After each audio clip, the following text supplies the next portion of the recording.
وعلى آله وصحبه الذين هم أهل الفضل والعدالة. أما بعد فأعوذ بالله من الشيطان الرجيم. بسم الله الرحمن الرحيم. هو الذي أرسل رسوله بالهدى ودين الحق ليظهره على الدين كله وكفى بالله شهيدا. صدق الله مولانا العظيم وصدق رسوله النبي الكريم. انتہائی واجب الاحترام حضرات علماء کرام، مشایخ اعظام او د شاهرای علم هم سفر او هم عقیده ملګرو، زمونږ دغه نننی اجتماع چې د عظمت علماء دیوبند او عظمت فقهاء کانفرنس په عنوان سره د دې انعقاد شوی دی. یقینا محترمو، د افغانستان پاکستان نه زمونږ طلبا علما او زمونږ مسلمانانو ورونو محترمو هغه دغه ځای ته تشریف راوړی دی. نن ستاسو په علم کې به یې محترمو چې د دیني مدارسو هغه پرچې دي، امتحان شروع دی. نو زه ټولو ملګرو ته ویم چې د سهار نه م کوشش کړی دی دلتې راغلي یئ، هسې نه دویم نشست کې ملګري راشي او تاسو ته بهر په روډ باندې هم بیا ځای نه میلاویږي او د خفګان اظهار کوئ. نو زما درخواست دی انشاءالله العزیز چې خپل ځای باندې کښېنو. څومره چې پوسټر کې مونږ نومونه ورکړي انشاءالله العزیز دغه ټول مشایخ کرام هغه به تشریف راوړي، دلته به ستاسو په وړاندې هغه بیانات کوي. محترمو، زه بیان نه کوم، صرف د تعمیل حکم په بنیاد باندې محترمو څو خبرې کوم. محترمو، علماء دیوبند د څه څیز نوم دی؟ علماء دیوبند د عقیدې نوم دی، علماء دیوبند د یو فکر نوم دی، علماء دیوبند د نظریاتو نوم دی. محترمو، علماء دیوبند د هغه خلکو نوم دی چې نبي علیه الصلاة والسلام پیشنګویي وه، یکونو فی آخر الزمان امة، د دې امت یکونو فی آخر الزمان، په آخرنۍ زمانه کې به یو قوم لهم مثل اجر اولهم. نبي علیه الصلاة والسلام فرمایي د هغوی دپاره به د اولنو خلکو به شانتې اجر وي، دیو به د مخکینو خلکو په نقش و قدم باندې ځي، دیو ته به اجر امعقه میلاویږي. ما وی محترمو، په دغه دور کې که ته وګورئ د هغې صحیح مصداق علماء دیوبند دی. ما وی ځکه محترمو کله که مسله د قربانۍ راله، ما وی که تاریخ د حضرت بلال رضی الله تعالی عنه ګورئ چې بلال رضی الله تعالی عنه په ګرمو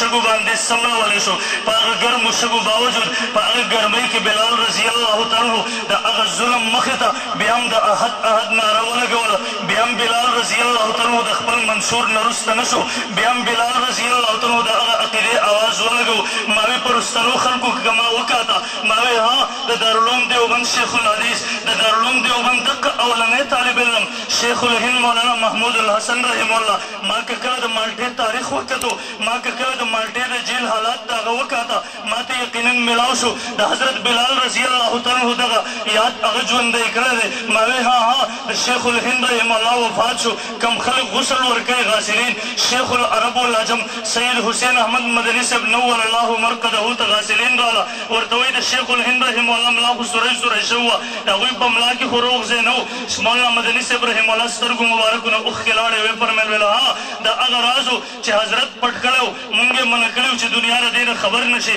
ویل ها نن هغه راز پاس شو، حضرت د دنیا نه تشریف ویوړو. ویل دا هغه داغونه و، دا د شیخ الهند رحمه الله په ملا کې هم هغه سوری و. کله چې به انګریز منحوس د مالټې په جیل کې شیخ الهند مولانا محمود الحسن رحمه الله هغې ته به یې انګار بل کړی و، ورته به یې اور بل کړی و. شیخ الهند رحمه الله بدن به بربنډ و، هغې ته به مخې چټۍ به را مخې ته کړې شوه. کله به شیخ الهند رحمه الله د دستخط نه انکار وکړو، دیو به په هغې د پاسه شیخ الهند رحمه الله سملو، شیخ الهند رحمه الله به بېهوشه شو، د ملا نه به هغه یینې زمې وبهیدې، خو ها شیخ الهند رحمه الله هغه څیز ته دستخط نه کوو. مولانا مدني صاحب فرمایي کله چې هفته کې زمونږ یو ملاقات کېدو، اولنی ملاقات وشو، ما د حضرت ملا وکاته، ملا سوری شو و، هغې کې روغ ځای نه و. ما ترې تپوس وکړو حضرت دغه چټۍ کې څه لیکلي دی؟ ویل ما ته ویل چې ها دې کې صرف دومره لیکل دي چې کم د ترک موالات فتوا شیخ الهند رحمه الله ورکړې ده، کم د تحریک رشمي رومال تحریک د انګریز منحوس خلاف د هندوستان په ځمکه باندې شروع، هغه ورته وایي د دې نه لاس واخله. شیخ الهند رحمه الله نه دومره دستخط اخلي چې زه د انګریز وفادار یم، زه د انګریز خلاف نه یم، ما دغه انګریزي نظام ته سر ټیټ کړی، د هغې خلاف بغاوت نه کوم. شیخ الهند رحمه الله دستخط نه کوي، د هغې په پاداش کې شیخ الهند رحمه الله په اور او انګار سملولی کېږي. ما وی که بلال د احد ناره لګولې وه، ما وی په وروسته خلکو کې شیخ الهند محمود الحسن رحمه الله هغه یاد تازه کړی و. ما وی ها محترمو، امام اعظم ابو حنیفه رحمه الله زما او ستا په اسلافو کې هغه کس و، هغه انسان و محترمو چې کله د باطل خلاف په حق باندې ودرېدو، د جیل نه د هغه جنازه ووته تا خو حضرت د خپل موقف نه رسته نشو د خپل نظریو د خپل عقیدې نه رسته نشو ما وی ها که امام اعظم ابو حنیفه رحمه الله هلته په هغه دور کې په جیل کې بربنډ کړی شو د هغه بدن بربنډ کړی شو هغه ته اکوړې میلاو شوې د هغه په پوندو باندې یې وبی دی ما وی ها هغه تاریخ هم د دارالعلوم دیوبند یو بچي ژوندی کړی دی شیخ العرب والعجم مولانا سید حسین احمد مدني صاحب رحمه الله کله چې د انګریز خلاف عدالت ته حاضر شو د ترک موالات په فتوی په باداشت کې راغلی دی هغه انګریز جج ته تپوس کوي ورته وایي حسین احمد فتوا تا ورکړې ده مولانا مدني صاحب رحمه الله د هغه انګریز په عدالت کې د هغې مخې ته د هغه جابر مخې ته پوره ګنټه بیان کوي هغې ته وایي ها فتوا ما ورکړې ده اخره کې د هغه جج تپوس کوي ورته وایي حسین احمده تا ته پته هم شته چې د دې سزا سره مولانا مدني صاحب رحمه الله لاجواب جواب ورکوي ها میں اتنا جاہل نہیں ہوں کہ انگریز کے قانون سے بھی ناواقف ہو زه دومره جاهل نه یم چې د انګریز د قانون نه هم ناواقفه یم خپل اوږې باندې خپل کفن راچولی هغه صادر یې راواغستو په میز یې کېښودو ویل ستاسو سره د مرګ نه اخوا بل علاج نشته موږ ما خپل کفن په خپل ترخ کې راوړی دی په میز یې کېښودو ما وی ها د شیخ الهند رحمه الله هغې د پانسي سزا ختمه شوه هغوی دې ته وکاته میاں صاحب رحمه الله لیکي ګڼې موقع هغه راغلې چې زمونږ علماء دیوبند زمونږ اکابرینو ته د پانسۍ سزاګانې واورولې شوې اکابرین دیوبند په جیلونو کې هغه شپه داسې په خوشحالۍ تېروي څنګه چې یو انسان سبا اختر ته خوشحالي کوي سبا اختر را روان دی هغې ته خوشحالي کوي کله چې انګریزانو ته خبر میلاو شو اطلاع میلاو شو چې شیخ چې زمونږ اکابر او هغه علما خو خوشحاله دي د هغوی د پانسۍ اډر کینسل کړی شو مولانا مدني صاحب رحمه الله هغه چې کله دغې انګریز خوشحالي وکړه هغه د پانسۍ اډر یې کینسل کړو حکم یې وکړو مولانا مدني صاحب رحمه الله جیل کې بند کړی شو هغه جیل کې 5 سزاګانې شوې د مولانا مدني صاحب رحمه الله ټول بدن بربنډ کړی شو جامې ویستل شوې په هغه حالت کې هغه ته سزاګانې ملاویږي هغه وخت د مولانا مدني صاحب رحمه الله هغه سزا ختمه کړی شوه کله چې د هندوستان په ځمکه باندې بهر هغه احتجاجونه شروع شو مسلمانان راووته مسلمانان د انګریز خلاف بل وشو مسلمانان روډونو ته راووته مسلمان هغه میدان ته راووته انګریز هغه سزا بنده کړه ما وی ها ځکه ما وی مولانا مدني صاحب رحمه الله که امام ابو حنیفه رحمه الله د بدن نه کپړې ویستلی کېږي ما وی ها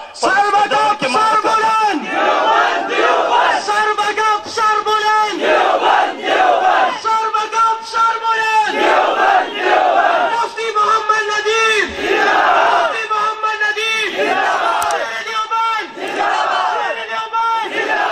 عرض کوو محترمو ما که کله وکاته امام احمد بن حنبل رحم الله په اولنو خلکو کې هغه ته کوړې میلاو شوې د یو حق مسئلې په پاداش کې د معتزلو خلاف امام احمد بن حنبل رحم الله کپړې په یینو رنګ کړی شوې ما وکاته هغه په رستنو خلکو کې مولانا تانیسري رحم الله هغه انسان دی د هندوستان نه دی راوړلی شو لاهور ته دی وایي د لاهور نه د ملتانه پورې سفر دی موږ په مالګاړو کې بند کړی شوي یو موږ ته انګریزانو واړه واړه بیرکونه تیار کړي دي هغې کې موږ ته میخونه لګولي دي هغې کې خان لګولې دي دی وایي 3 میاشتې دغه سفر دی موږ وایي کله الله دغه مصیبت والا سفر به هم دغه امتحان والا سفر به هم کله ختم شي دی وایي په لاره باندې روان یو کله چې مالګاړی هغه جټکه وخوري زمونږ بدن کې هغه سیخونه او میخونه راننوځي زمونږ بدن هغه یې شو زمونږ بدن زوی وکړی زمونږ بدن هغه څښا شو لوی او دسماتی وړوکې او دسماتی په دغه ځای دی 3 میاشتې مسلسل هم په دغه حالت کې تېرېږي مولانا تانیسري رحم الله فرمایي بدن بوی شروع کړو بدن یې زوی شروع کړی مونږ وی الله کله به دغه امتحان والا سفر هم ختم شي مولانا تانیسري رحم الله فرمایي مونږ ملتان ته راورسېدو ملتان کې یو بل امتحان راغی کله چې هندوستان نه مونږ ګرفتاري وکړی شوه زمونږ واړه واړه بچي زمونږ یوه کور والا هغه د الله په اسره باندې هندوستان په ځمکه مونږ پرېښو ویل انګریز منحوس یو بل کوشش وکړو زمونږ هغه بچي زمونږ هغه بیبیانې ملتان ته حاضر کړئ ورته ویې تاسو غواړئ چې خپل پلار د ځان سره بوځئ خپل خاوند د ځان سره بوځئ هغه زمونږ بیبیانې زمونږ بچي ورته ولې نه غواړو سبا ته ورته یوه چټۍ ورکړې ده لاړ شئ د پلار نه په دې دستخط واخلئ خپل پلار د ځان سره هندوستان ته بوځئ هغه مولانا تانیسري رحم الله فرمایي ډېر عجیبه منظر و ډېر د درد منظر و اسمان هم د مظلومیت دغه نظاره کوله ځمکې هم هغه نظاره کوله یو طرف ته دشمن ولاړ دی هغه په موږ پسې خنداګانې کوي بل طرف ته بچي په خپو کې لوغړېږي بیبي راته چټ رامخې ته کوي ویل ها په هغه چټ کې صرف د انګریز وفادارۍ ته دستخط کولو مولانا تانیسري رحم الله فرمایي ما خپلې بیبي ته موږ خپلو بچو ته خپلو بیبیانو ته مې اشاره وکړه چې ماشومان کنټرول کا هغه هندوستان ته واپس بوځئ که الله غوښته انشاءالله په دنیا کې به دوباره ملاقات وشي که الله نه غوښته د قیامت په سبا باندې به انشاءالله ملاقات کوو ما وی ها که امام احمد بن حنبل رحم الله د هغې کپړې په اینو باندې رنګ شي ما وی د مولانا تانیسري رحم الله ما وی په وروسته خلکو کې ما ګڼ ولیده زه صرف د نمونې په طور ویم مولانا تانیسري رحم الله د هغه کپړې د هغه بدن هغه وایي دومره یې نظوې وکړې دومره بدبویي شروع شوه د ځان نه نفرت پیدا شو مونږ وی الله کله به دغه امتحان والا سفر ختم شي ما وی محترمو ها ما که اول دور کې وکته د مسلمه کذاب خلاف صحابه کرام رضوان الله علیهم اجمعین راووته د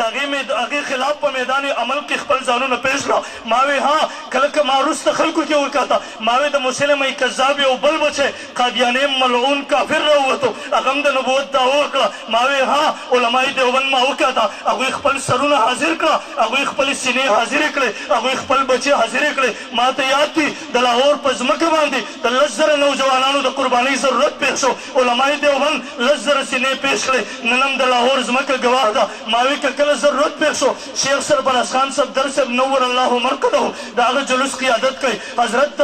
ته اطلاع ملو شوه حضرت مخکې مه راځئ انګریزانو اډر هغه حکومت اډر کړی دی کم سړی د لیکې نه راواوښتي نو هغه وویلی شوټ اډر دی امام اهل سنه 63 کاله عمر کې دی 63 کاله عمر کې دی امام اهل سنت رحم الله وفرمیل ویل ها ما خپل مسنون عمر 63 کاله پوره کړی دی قرآن یې راواغستو ترخ کې ونیو شیخ مولانا امام اهل سنه شیخ صفدر صاحب رحم الله د ټولو نه اول په هغه لیکه باندې قدم اړون کو بسم الله ویله کلمه شهادت یې ویله ویل ما خپل مسنون عمر پوره کړی دی امام اهل سنه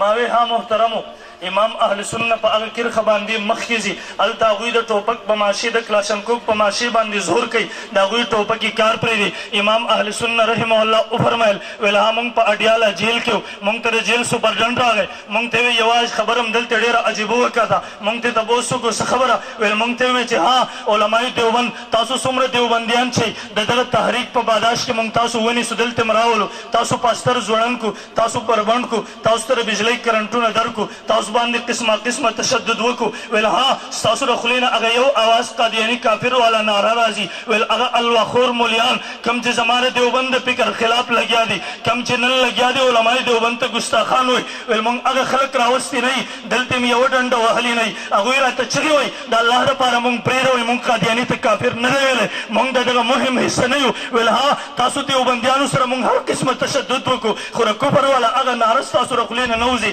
ما وی ها علماء دیوبند هغه و چې هغوی بچي د زنکدن په مرحلو کې پراته وو هلته قادیاني راغی په چوک باندې د مناظرې چیلنج ورکړو